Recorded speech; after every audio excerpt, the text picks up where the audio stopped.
Aduh, Mbak Amira apa kabar? Alhamdulillah udah sehat nih. Sehat Kak. ya, kita lama nggak ketemu, ketemunya lewat Banget. Zoom doang. Iya, alhamdulillah udah ketemu offline sekarang. Iya, sehat ya Mbak Amira ya. Alhamdulillah Pasien sehat. gimana, pasien aman? Aman, insya Allah Ya, aman. puji Tuhan nih Mbak Amira, kita undang nih ke sini. Ya. Kita mau ngomongin sesuatu nih. Jadi sesuatu itu adalah memang mungkin aku sih pernah baca satu artikel. Jadi artikel itu bilang ini adalah salah satu penyakit kejiwaan yang menular. Nah, itu jadi makanya saya mau mengklarifikasi nih kepada Mbak Amira sebagai psikolog klinis ya Mbak ya. Jadi saya mau nanya mengenai KEPO, K to the Po, K to the kepo. Po. Nah, menurut Mbak Amira nih ya, Ya. dari kejiwaannya atau psikologisnya, kepo itu apa sih Mbak? Oke, jadi kita coba mendiskusikan dulu kali Betul, ya Kak betul, Auge ya. heeh. Kepo itu apa? Jadi kalau by definition atau secara penjelasannya gitu ya, kepo itu sebenarnya kan rasa penasaran nih, Penasaran, rasa ingin tahu terhadap orang lain gitu kan. Orang lain, oke, Jadi oke. pengen tahu urusannya orang lain, informasi mengenai orang lain gitu. Oh, Dan gitu. kalau yang saya pahami sih ya sebenarnya rasa ingin tahu itu kan wajar ya. Betul, betul. Curiosity bahasa Inggrisnya Betul, gitu kan. betul, Maksudnya term Inggrisnya. Tapi ketika itu udah berlebihan dalam artian misalnya pengen tahunya banget, cara-cara yang digunakan untuk dapat informasinya tuh jadi mengganggu orang lain. Misalnya kayak stalking terus, Iya. gak berhenti-berhenti, Oh, gitu. doom scrolling gitu berarti gitu kan. Terus juga misalnya bertanya hal-hal yang personal padahal belum terlalu dekat. Padahal orangnya belum deket banget udah nanya kayak Iya. hobi lah, terus apa pacarnya, Iya, atau biasanya gitu kali ya. benar kayak apa tuh romantic relationship gitu Oh, kan. Terus juga gitu. mungkin kayak income gitu, pemasukan Itu gitu. termasuk juga ke Nah, itu kan kepo topik-topik ya? yang sebenarnya kan sensitif ya, ada di personal boundariesnya orang gitu. Terus juga misalnya jadi misal kalau stalking kan caranya cari tahu diam-diam Betul. gitu kan ya. Terus kalau sampai tanya-tanya, nah itu juga udah Udah termasuk ke kepo. gitu. Dan mungkin kalau di konsep baratnya gitu kali ya, being nosy gitu. Nosy Jadi itu jadi kayak pengen tahu gitu. Jadi antara kita ada rasa ingin tahu sampai cara mewujudkannya, dapat infonya, itu tuh yang kayak spektrum gitu deh kalau saya melihatnya. Nah, Jadi itu kenapa tuh bisa orang jadi kepo tuh? Oke.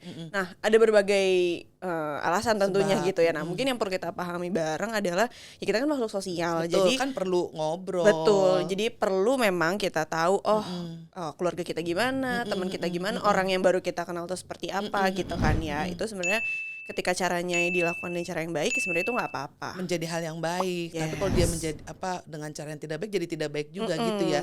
Gitu. Oh, gitu. Jadi, Nah, kalau yang sesuai dengan artikel yang saya baca tuh Iya, Mbak iya. Amira, menular? Apakah benar menular tuh? Saya jadi Oke. ngeri kalau COVID dong. seperti penyakit fisik begitu ya.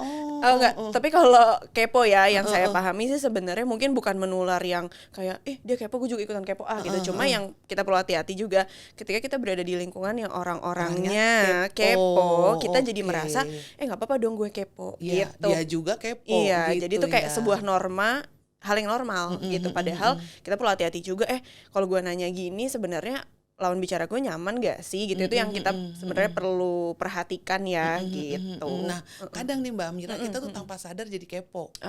Misalnya nih udah ketemu orang tanpa sadar kita nanya yang menurut orang itu kepo deh. Iya, Nah, iya. itu gimana tuh Mbak cara mengatasi? Mungkin kita sih nggak bilang kita itu kepo Iya, ya. iya. Tapi apalagi sekarang ada istilah kemal, kepo maksimal nah, kayak gitu tuh. Itu gimana tuh Mbak kita mengatasi supaya kita nggak jadi si kemal Gak kemal itu. ini ya, jadi bener. ya kepo tipis-tipis. Betul ya, kepo tipis lah oke. gitu. Pertama Gimana? benar banget kayak kata Kak Auge tadi, kita perlu refleksi diri dulu gitu, kayak sadarin gue selama ini gimana sih. Mungkin ada beberapa poin ya gitu, kayak gue kalau nanya biasanya hal-hal apa yang gue tanyain gitu ya. Rasa ingin tahu gue tuh seberapa kuat sih misalnya gitu kan ya. Terus cara gue untuk dapetin info itu tuh seperti apa gitu. Itu yang kita perlu refleksiin gitu. Itu juga. Terus misalnya nih untuk supaya kita nggak kemal misalnya udah terlanjur kemal Biar gitu jadi kan. kemil gitu jangan kemal. biar jadi keponya tipis-tipis misalnya gitu ya. Kita perlu berlatih juga gitu, kayak misalnya gitu ya. kayaknya gue udah gini, pertama kita kenalin social cues atau tanda ya. Misalnya orang kita ngobrol, kita tanya kita observasi orangnya ngeresponnya gimana. Atau dia merasa nggak nyaman atau Kan jadi ada bahasa diem. tubuh tuh kan. Betul betul Ya betul. kan kayak, Iya. iya sih dia gitu. Kita tuh kayak, ya lumayan aja gaji saya. Itu Iya, kan kayaknya. ngomongnya seripit-seripit doang gitu ya, dikit-dikit. Ya begitu. Kalau orangnya mungkin terbuka, ceritanya enak aja. Mungkin buat dia itu nggak sesuatu yang kepo atau melanggar boundaries. Mungkin hal yang gitu. wajar. Ya gitu. Jadi pokoknya kalau ngobrol sama orang kita observasi deh respon dia gimana. Respon orang tersebut bagaimana, jadi kita bisa Gitu. tahu oh dia nyaman, oh ini nggak nyaman, jadi kita bisa mengukur kekepoan kita jadi supaya nggak kemal gitu ya, biar betul. kepot Kepot tipis. Nah terus Mbak Amira nih aku juga mau nanya, kalau misalnya kita yang jadi korban si kemal itu gimana tuh? Iya. Tentu perasaan kita nggak nyaman ya. Betul. Kita perlu acknowledge atau mengakui dulu bahwa oh gue terganggu nih sama hal ini gitu ya. Terus kita kenalin apa ya yang membuat saya terganggu sama pertanyaan ini. Karena kan bagi masing-masing orang beda-beda ya. Betul. Ada yang terganggu, ada yang enggak ya. gitu kan. Tergantung dari apa tuh kepribadian kita ya Mbak betul, ya. kayak kita lagi state apa, ya misalnya orang beda-beda ya gitu. Itu pertama kita kenalin. Terus misalnya kita nggak nyaman gitu ya, oke kita berlatih untuk merespon seperlunya dan tentu dengan cara yang tetap santun ya. Gitu, nggak tiba-tiba kayak lo kepo banget sih, males gue sama lo gitu. Kalau gitu kan kayak ngajak berantem. Iya benar. Jadi ngajak kayak ribut ya. Jawabnya mungkin pendek-pendek itu tadi, ambil tunjukkan sinyal bahwa kita nggak nyaman gitu. Nah kalau memang orangnya kemal banget, nah karena orang-orang yang kemal ini nggak ngerti gitu, nggak bisa paham. Iya betul, nggak paham dia bahwa dia tuh sudah mengganggu orang lain gitu betul. Mbak. Jadi kita jadi perlu kasih tahu juga bahwa Mbak ini kayaknya udah terlalu personal buat saya agak kurang nyaman nih jawabnya. Langsung kita omongin ya Mbak, daripada kita memberi respon-respon dan dia tidak ngerti. Kalau dikasih respon dia nggak ngerti, ya jadinya kita perlu lebih asertif ya, ngomongnya upfront gitu. Jadi biar lebih jelas dan dianya juga tahu.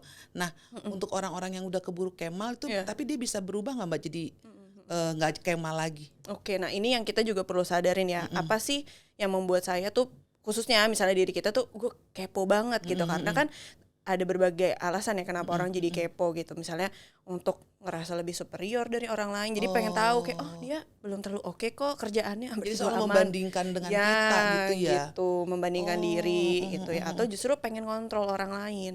Gitu. Jadi seolah-olah dia itu bos kita gitu, atau atasan kita. Jadi berarti kita merasa superior dari dia dong. Iya, misalnya kayak tahu informasinya gitu kan ya, kayak gue perlu tahu info ini nih, dia lagi ngedate sama siapa misalnya gitu kan. Jadi kita temennya nih, padahal teman aja tapi harus tahu gitu. Misalnya jangan sampai dia salah deh gitu. Mungkin maksudnya baik, tapi jadinya berlebihan ya, caranya kurang tepat karena melanggar boundaries orang lain. Bener, aduh Mbak Mira.